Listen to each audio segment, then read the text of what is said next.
Ibu ini membawa anaknya yang berumur 6 tahun naik pesawat. Tetapi setelah bangun dari tidur, anaknya sudah tidak ada. Dia dan kru pesawat sudah mencari seluruh isi pesawat tetapi tidak menemukan anaknya. Penumpang di pesawat mengatakan tidak pernah melihat anak kecil itu. Dan di dalam kantongnya hanya ada tiket dia sendiri. Ia menduga putrinya ditangkap oleh seseorang. Tetapi semua orang menduga ibu ini mempunyai sakit jiwa. Dan putrinya itu hanya halusinasinya saja. Karena di bawah pertanyaan kru pesawat, perempuan itu melakukan perkenalan diri, dan namanya adalah Kyle. Suamina meninggal seminggu yang lalu. Kabur untuk menghilangkan rasa sedihnya. Dia berhenti dari pekerjaannya sebagai desainer pesawat. Ingin membawa putrinya kembali ke kampung halaman. Sejak suaminya meninggal, dia mengalami masalah mental. Sering berhalusinasi tentang suaminya. Untuk menghilangkan situasi ini, dia mulai mengkonsumsi obat anti kecemasan. Dan di malam sehari sebelum hari keberangkatan mereka, Kyle melihat bangunan di seberangnya. Ada orang yang sedang diam-diam memperhatikan kamar putrinya. Karena takut pun dia langsung menutup gorden. Keesokannya, dia dan putrinya sampai di bandara. Dan sebelum memasuki pesawat, tiba-tiba anaknya menghilang. Dia langsung panik dan mencari. Untungnya menemukan anaknya di sebelah rak makanan. Sang putri hanya karena perutnya lapar. Makanya datang ke sini. Tetapi Kyle sangat marah, seperti orang yang gila, karena sekarang ini hanya tersisa dia dan putrinya saja. Setelah menemukan putrinya, mereka menunggu untuk masuk ke pesawat. Gate-nya dibagi menjadi 2 lantai. Dia dan putrinya duduk di lantai atas. Saat itu belum ada penumpang satupun yang masuk. Ibu dan anaknya melihat keluar jendela. Peti mayat suaminya juga dimasukkan ke dalam bagasi pesawat. Sang putri selamanya tidak akan bertemu dengan ayahnya lagi. Di jendela menggambarkan sebuah bentuk hati. Penerbangan kali ini penumpangnya tidak banyak. Setelah pesawat terbang, agar tidurnya nyenyak, ibu dan anak masing-masing tidur di satu tempat. Tetapi di saat dia bangun, putrinya sudah tidak ada. Awalnya dia tidak menyadari, tetapi sudah memutari satu putaran tetap tidak menemui putrinya. Di saat dia kembali ke tempat duduk, dia menemui boneka putrinya. Sekarang ini dia baru menyadari ada sesuatu yang tidak beres.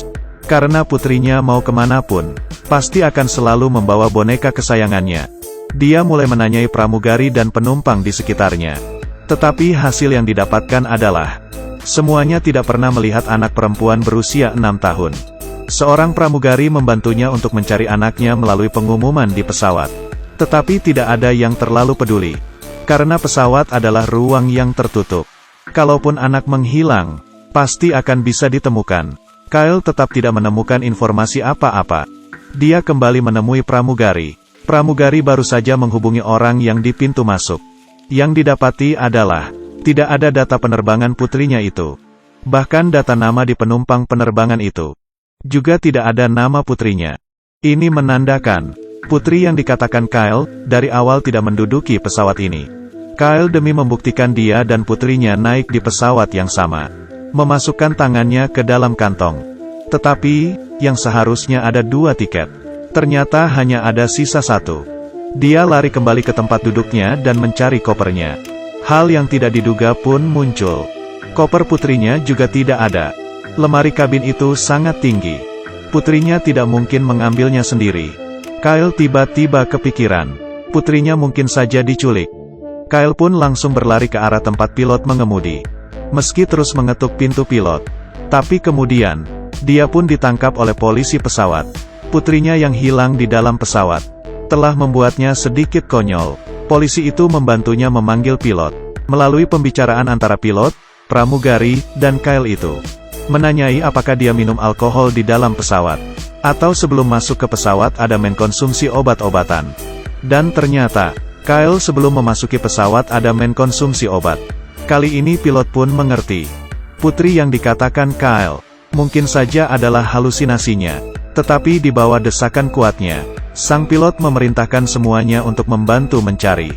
Semua penumpang pun kembali ke tempat duduk masing. Dan yang lainnya memeriksa semua isi kabin. Lalu memasuki ke tempat ruang listrik untuk memeriksa. Tetapi tidak satu pun yang menemui putrinya. Saat itu hanya bagasi pesawat yang belum diperiksa. Karena menyangkut privasi penumpang. Dan tombol di pintu kargo sangat tinggi. Putrinya tidak mungkin masuk ke dalam. Kali ini, pilot juga tidak bisa karena seorang yang ada masalah mental, melanggar peraturan dan melakukan kesalahan ke semua penumpang.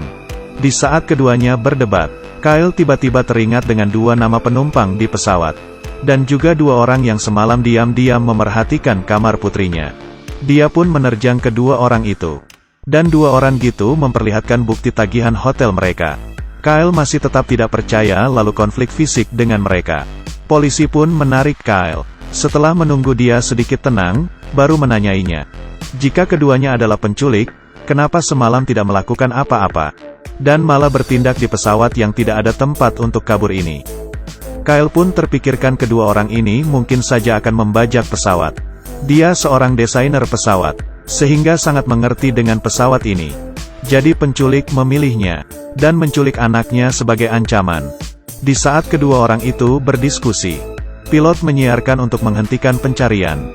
Kyle pun menemui pilot, tetapi dia mendapatkan kabar bahwa putrinya sudah meninggal. Tetapi, bukan meninggal di dalam pesawat.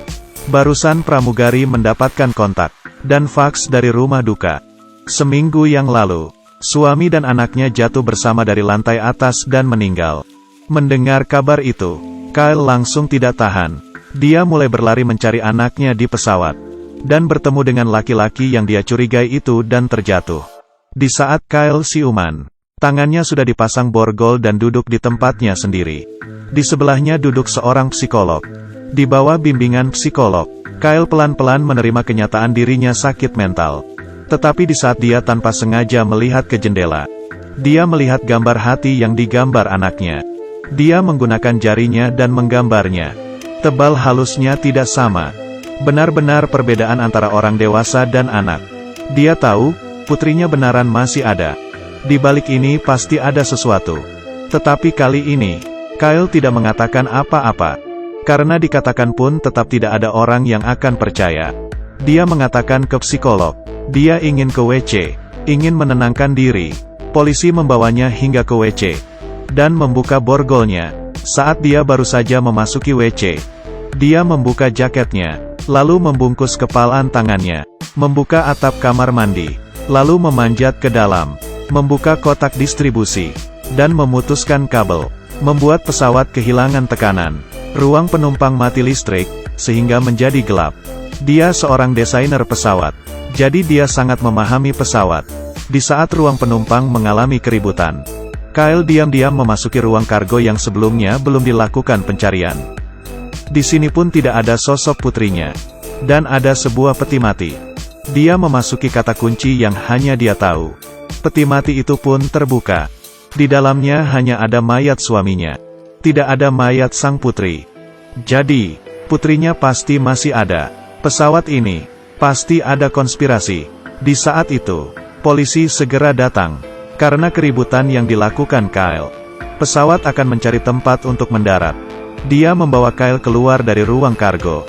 Tetapi kotak peti itu lupa ditutup. Di saat polisi membawa Kyle melewati ruang penumpang, semua orang melihat dengan tatapan orang sakit jiwa, dan memberikan tepuk tangan ke polisi melakukan hal yang bagus. Kyle meminta pertolongan kepada si polisi. Putrinya benar-benar berada di dalam pesawat. Terakhir, hati polisi pun meluluh. Dia menyuruh pramugari untuk memerhatikan Kyle, dan dia membantu Kyle untuk menemui pilot. Tetapi, polisi malah tidak pergi menemui pilot. Dia kembali ke ruang kargo, dan ke arah kotak peti yang tidak ditutupi. Dan dari sana mengambil bom dan pistol. Lalu memasuki ruang listrik. Iya, di sini. Dia memasang bom di sebelah anak itu. Dia memasang bom di sebelah anak itu. Selanjutnya, dia menemui pilot, mengatakan Kyle sebenarnya seorang pembajak. Karena kotak petik mati tidak perlu melewati pemeriksaan. Jadi dia membunuh suaminya. Bahkan di dalam peti mati itu ada bom. Dan dia memiliki rekan. Dan senjata satunya lagi berada di rekan itu. Polisi menyarankan pilot untuk memenuhi tebusan Kyle sebesar 50 juta. Meminta pihak pesawat untuk mentransfer uang ke akun bank tertentu. Karena dia tidak menerima negosiasi melalui siapapun kecuali polisi. Di perjalanan polisi kembali ke ruang penumpang, pramugari menghalanginya. Gadis kecil itu dibawa pergi melewati troli makanannya. Jadi pembajak sesungguhnya adalah mereka berdua. Orang dari rumah duka itu. Juga rekan mereka. Suami Kyle, mereka yang membunuhnya. Dia membutuhkan peti mati untuk membawa bom itu ke dalam pesawat. Sekarang semua perbuatan kejahatan itu sudah berada di Kyle. Setelah pesawat mendarat, Kyle akan ditangkap. Pesawat akan meledak. Gadis itu akan menjadi abu. Tidak ada barang bukti. Tetapi saat itu Kyle masih terperangkap dalam kegelapan. Setelah pesawat mendarat, selanjutnya adalah para kru pesawat. Kyle memanggil dan menahan pilot. Dia memastikan troli makanan dan sampah tidak dibawa turun dari pesawat. Karena dia masih ingin mencari anaknya. Tetapi pilot dengan kesal mengatakannya, uang sudah ditransfer ke akunnya. Tidak perlu akting lagi. Polisi itu pun bersiap-siap untuk turun duluan. Kyle pun akhirnya mengerti. Tetapi putrinya masih di tangan si polisi itu. Dia tidak bisa melawan, hanya bisa menuruti di bawah ancamannya. Di saat semua orang sudah turun, dia memanfaatkan situasi saat polisi itu tidak siaga. Dan memukulnya diam-diam. Dan mengeluarkan senjata dari badan polisi. Kabur ke ruang pilot. Polisi mengeluarkan pistol dan mengejarnya. Mengikuti pintu, dia sudah tahu konspirasinya. Melewati jalur, akhirnya Kyle menemui putrinya. Polisi juga sudah mengejarnya. Tetapi Kyle menggunakan keahliannya dalam pesawat. Dia membawa anaknya ke jalur lain. Lalu menekan tombol bom. Polisi itu pun mengenai ledakan. Dalam asap, muncul seorang yang menggendong anak. Dan berdiri di depan semua orang. Pilot pun meminta maaf kepadanya. Semua kritik, kecurigaan, diskriminasi, lenyap dalam asap. Penumpang lain semua melihat ibu yang hebat itu. Mereka semua orang mudah percaya dengan apa yang disebut otoritas. Tetapi ibu ini menjadi sebuah pulau. Di pesawat kebanyakan orang meremehkannya. Pada akhirnya, mereka malah memuji-mujinya.